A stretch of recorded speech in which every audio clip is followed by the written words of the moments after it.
que tiene entre una de sus demandas el clamor para que no se eliminen, para que no se atenten contra la vida de los bosques. Y esto porque en el transcurso de los últimos años ha existido un proceso de avasallamiento para que estos bosques se constituyan en tierras de producción agrícola, y muchos han visto como el camino más adecuado para este fin el prenderle fuego. Y ahí tenemos terribles incendios en la Chiquitanía. Muchas hectáreas se han consumido y esto significa evidentemente un serio problema para el modo de vida de los indígenas, pero también para el país, y sabremos el por qué. Hoy está con nosotros Augusto Delgadillo. Hemos compartido con él muchos programas acerca de diferentes temas. Él es antropólogo de profesión, pero en esta oportunidad, además de ser especialista en planificación territorial, en esta oportunidad él está comandando un proyecto de la Universidad Católica Boliviana que se llama Fugar Chiquitanía. Desde el nombre ya nos llama profundamente la atención. Vayamos por partes. Augusto, buenas noches, un gusto saludarte, gracias por haber aceptado esta invitación. Fugar Chiquitanía, ¿qué significa? Buenas noches, Mauricio. Sí, ahorita soy parte del equipo de los investigadores que estamos trabajando con el proyecto Fugar Chiquitanía de la Universidad Católica Boliviana, financiado por la Embajada Francesa. Este proyecto lo que busca es generar estrategias de monitoreo y de restauración de los ecosistemas chiquitanos. Se hizo el 2019, se hizo sobre el 2020 para ver lo que eran los incendios 2019-2020. Ahora se está trabajando en una fase 2 en función a los incendios 2019, 2020 y 2021, ¿no? El proyecto en una primera instancia tenía la idea de identificar primero causales y los mayores impactos territoriales que se han causado con el desastre del incendio, ¿no? Entonces ya se hizo los viajes, ya se levantó la información, se han elaborado cartillas para prevención de incendios y material educativo. Mucha de la información que hemos podido levantar tampoco ha podido ser publicada porque es información bastante delicada, ¿no? Porque el problema principal que hemos podido identificar en la Chiquitanía es que las causales de los incendios es en muy pequeño factor de tema biofísico natural, porque sí hay zonas que por las condiciones biofísicas se producen incendios de forma natural, con ciclos anuales, y las culturas indígenas mismas saben cómo manejar esos incendios. Pero desde 2019 hasta la fecha, y tal vez un poco antes, estamos sufriendo un efecto de incendios de carácter antrópico relacionados al mercado de suelos.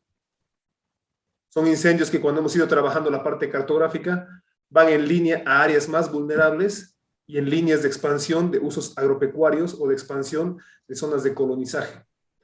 ¿A qué quiero decir? O sea, hay un negocio muy fuerte que está entrando de comenzar a expandir más el agronegocio, y también hay el fenómeno de lo que es la ocupación del colonizaje de indígenas de tierras altas, de pueblos de tierras altas, que están colonizando las zonas tropicales. Ahora, Augusto, esto le genera evidentemente un terrible problema a los indígenas.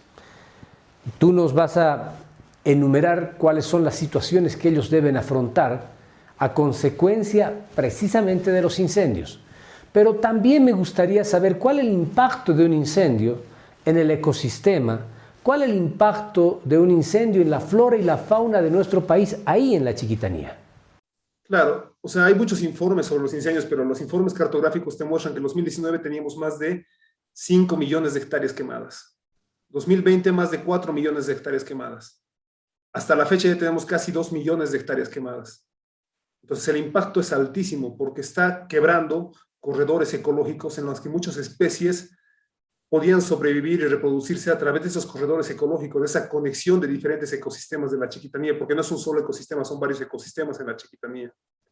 Y esto tiene un impacto muy fuerte en la forma de vida de los indígenas, sobre todo. También de los municipios, porque al comienzo pensaban que al expandir la zona agrícola iban a tener también una rentabilidad económica más alta. También al tener más población en el municipio pensaban que iban a tener mayor per cápita, pero se han dado cuenta que el impacto en el ecosistema comienza a impactar en toda su forma de vida. Y en lo que más afecta a las comunidades va relacionado en el tema de recursos hídricos. La alteración que hay de los recursos hídricos, la alteración que hay en el balance hídrico local y la falta de disponibilidad de recurso hídrico para consumo comienza a generar una crisis devastante en las comunidades y también en los municipios, en las zonas urbanas. Bueno, no son urbanas, ¿no? En las zonas que tienen mayor consolidación urbana.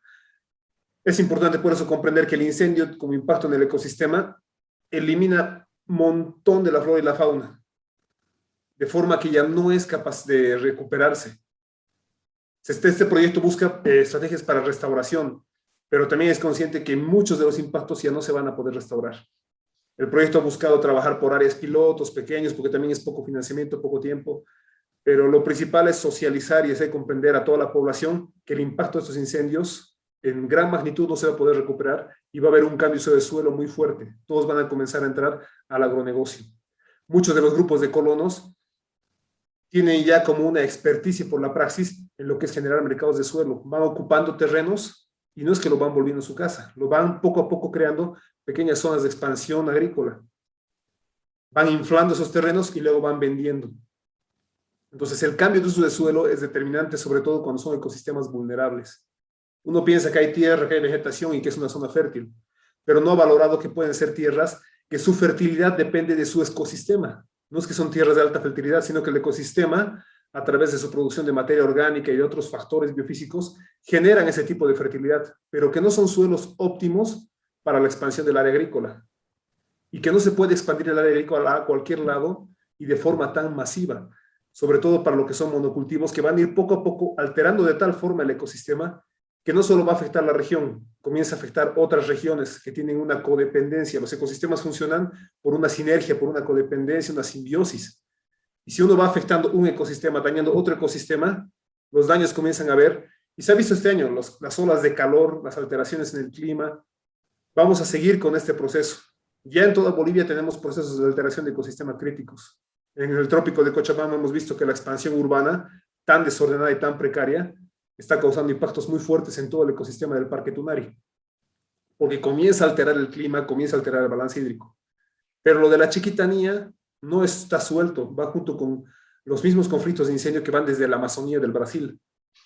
Entonces tenemos una ola de incendios para expansión de lo que es la mancha agrícola, que va a afectar a todos los ecosistemas colindantes, a otras regiones, alterando el clima, dañando lo que es nuestros recursos hídricos, la tierra, y obviamente reduciendo a su mínima expresión la biodiversidad que había. Porque era una biodiversidad muy vulnerable, muy vulnerable. Y ya con esos incendios es muy difícil que tú logres recuperar todas las especies perdidas. Ahora, la pregunta es, ¿qué estamos haciendo como país?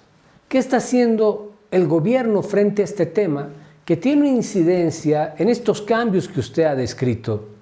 ¿Cuál la posición que usted ve de estas instancias que debieran ser las que ejerzan control de cumplimiento de normas, pero principalmente de protección del medio ambiente? Quisiera no usar palabras muy fuertes, ¿no? Porque lamentablemente no son tiempos de poder emitir juicios técnicos que puedan ser demasiado fuertes, pero sí hay bastante tibieza, despreocupación. Justamente esta marcha de los indígenas de lo que es la Chiquitanía te está mostrando de que ellos están queriendo que salga a la luz y se vea de que hay un proceso de avasallamiento de tierras, de cambio de usos de suelos, de afectación a áreas protegidas de las que ellos dependían su vida. Hay que comprender que los pueblos indígenas no son pueblos campesinos como cualquier otro. No son pueblos campesinos para comenzar. Tienen actividades agropecuarias, todo, pero tienen una relación, una correlación, una dependencia muy importante con su ecosistema. Ellos han construido formas de vidas a partir de esa armonía con la que vivían con su ecosistema. Lógicamente, ya el aparato comercial urbano ha ido cambiando en las nuevas generaciones. Muchas ya no piensan tanto en la conservación como los antiguos indígenas, pero ellos todavía tienen una relación muy fuerte. En cambio, muchos de los pueblos que están colonizando tienen una visión totalmente comercial del suelo. Para ellos es desmontar, desmontar, desmontar, especular o cultivar, especular o cultivar. Y sobre todo son monocultivos, o son monocultivos industriales o son monocultivos de coca. Entonces, esta afectación a los pueblos indígenas es un daño muy fuerte a los derechos humanos, a los derechos indígenas, y un daño muy fuerte al ecosistema, porque es un cambio demasiado fuerte, demasiado agresivo. Y no hay ninguna voz oficial que realmente te esté planteando soluciones o que se vea que busquen soluciones. Es un silencio total y simplemente esperan a que aparezcan los incendios, la prensa, la gente salga, marche Y es como que el gobierno espera que se tranquilice la gente, pasa otro año y vuelve a pasar lo mismo. Y claro, los movimientos ambientalistas salen, marchan, todo, pero ¿qué mayor impacto pueden provocar? Ninguno, porque lamentablemente hay un juego de intereses muy fuerte. Algo que hay que comprender y es muy delicado es que gran parte de la economía del país depende de muchas de estas movidas económicas que van relacionadas a lo que es el agronegocio. O sea que estamos evidentemente viviendo tiempos complicados donde no hay voluntad y posiciones sinceras y con planteamientos claramente establecidos para frenar esta problemática. Ahora, ¿estamos a tiempo de cambiar las cosas, Augusto, o la verdad ya se han generado daños irreparables? Hay daños irreparables. El año pasado, cuando visitamos la Chiquitanía, pasábamos hectáreas y hectáreas y hectáreas de tierras que se veía que ya el daño, si bien los ecosistemas de la Chiquitanía tienen una capacidad de restauración natural muy importante, o sea, tienen una capacidad, son muy resilientes, rápidamente se regenera su vegetación, porque había zonas de las que pasamos que ya había pasado incendios y ya estaban otra vez verdes. Tienen una capacidad de regeneración muy alta. Se podría recuperar, restaurar esos ecosistemas si es que no se les hace el cambio de uso de suelo. El problema que se tiene de por qué no podemos restaurar o cambiar esto es porque se está buscando hacer el cambio de uso de suelo. Entonces no se va a dejar que haya restauración natural, ni mucho menos restauración asistida. Ese tipo de proyecto como el que estamos trabajando con la Universidad Católica Boliviana y otras ONGs, que hay muchas que están trabajando, busquen una restauración asistida, es decir, hablar con los pueblos indígenas, darles herramientas técnicas y poder coadyuvar a sus saberes tradicionales para restaurar los ecosistemas. Pero si hay un cambio de uso de suelo, y es lo que hablábamos con los indígenas de allá, si hay un cambio de uso de suelo que tiene un poder político, económico, más fuerte que cualquier pueblo indígena o municipio de la Chiquitanía, ¿cómo puedes frenar este proceso? ¿Cómo puedes dar solución? Ahí solo el Estado tiene la capacidad de comenzar a poner las cosas en orden.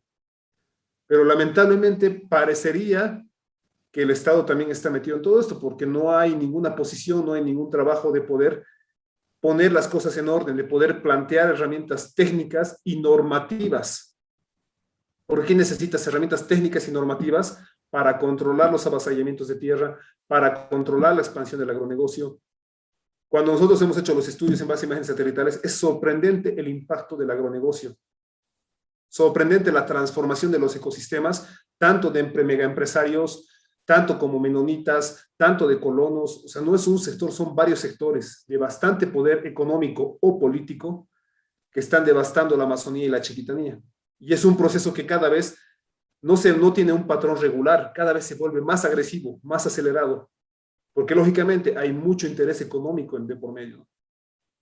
Pero si no hay una posición desde el Estado central, los efectos más fuertes los vamos a vivir las siguientes generaciones, nuestros hijos, porque el ecosistema va a ser transformado de forma tan dañina que vamos a ver los impactos a nivel ambiental, a nivel hídrico, recién para las siguientes generaciones, pero va a ser ya más que irreversible, mucho más crítico que ahora. Bueno, es importante que la gente sepa esto, para que las próximas generaciones eviten una tragedia aún mayor, aunque ya la estamos afrontando de alguna manera.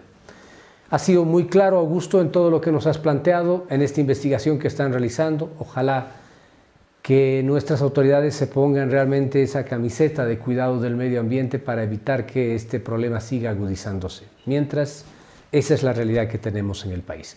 Gracias Augusto por haber aceptado esta entrevista y ponernos al tanto de todo lo que están investigando allá, en la Chiquitanía, no en un escritorio, en el campo donde se está viviendo esa realidad que la has graficado muy claramente. Muy gentil. Buenas noches. Buenas noches, Mauricio. Gracias por la invitación.